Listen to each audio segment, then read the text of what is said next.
Greetings and Merry Christmas, everyone, from the farm fields of Wisconsin. I'm Dr. Sarah Allen, and you are on a little bit of magic.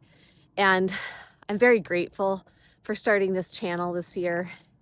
And I want to give you a little insight into why I've started it. It's really to bring stories of magic to life and to bring to you stories of people that you might not ever hear about otherwise. And I'm going to share one with you today. So I recently had a patient that came to me from Venezuela, a woman. And I could tell, even though she was quite young, she had lived a hard life already. And we got to talking. I am fluent in Spanish, and I used to work as an English as a second language bilingual teacher before I became a doctor of Chinese medicine. And I spent a good part of my life working with families and students from other countries. And so because of that, I think people tend to open up to me quite easily. And she shared her story with me.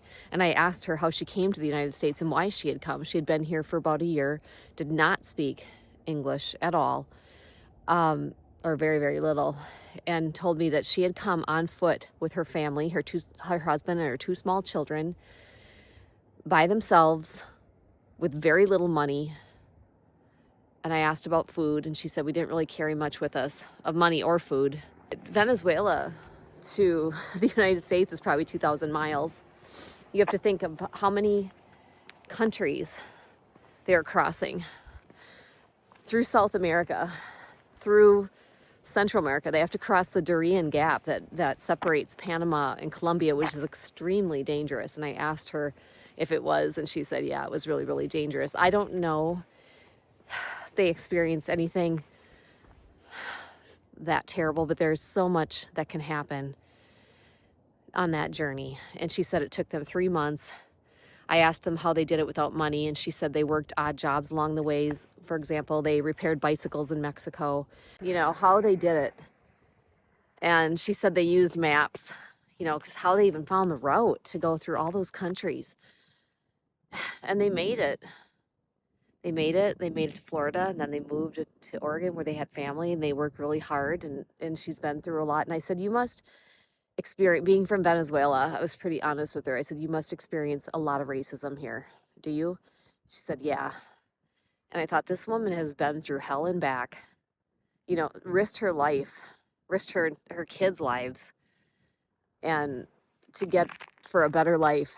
And then you come here, and then who knows how they've been treated, but it's no secret that if you're from Venezuela, you probably are met with some less than welcoming comments or actions. And very sweet woman. And I asked her if I could interview her. I told her I was an English as a second language bilingual teacher for 15 years. I showed her some of my videos, like about Nepal, and that I have other people that it wasn't safe for them to speak, so I spoke for them. And I gave her my phone number and told her she should call me. And she's thinking about it. I doubt she will. I don't blame her. Would you?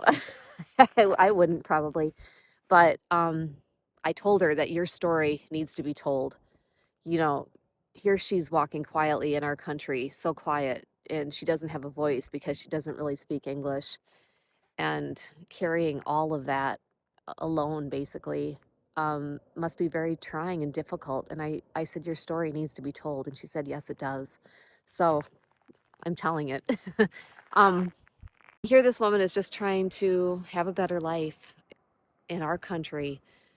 And, if I didn't speak her language, I never would have learned that story. And if I hadn't been open to listening to it, and if she wouldn't have been open to share it, it calls to my mind that we really need to understand someone's story before we can make a judgment or an opinion. And our country, it's like the reason for my channel is to bring a little bit of more light and positivity to our world that is so seemingly dark and so full of hatred and divisiveness and just lack of compassion and understanding for people of other cultures. And it's what our country is built upon. I mean, we have the most beautiful country because of that. We are separate from all other countries. It's what makes us strong and great, and to lose that would be such a tragedy.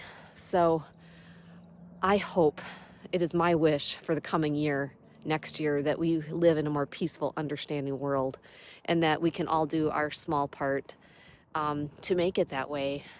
And it's why my channel gives me so much joy, because it does, I hope, brings more light and understanding to others in our world.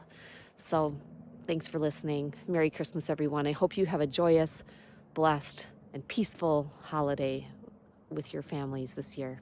Thank you for watching. And thanks for supporting my channel. It really means the world to me.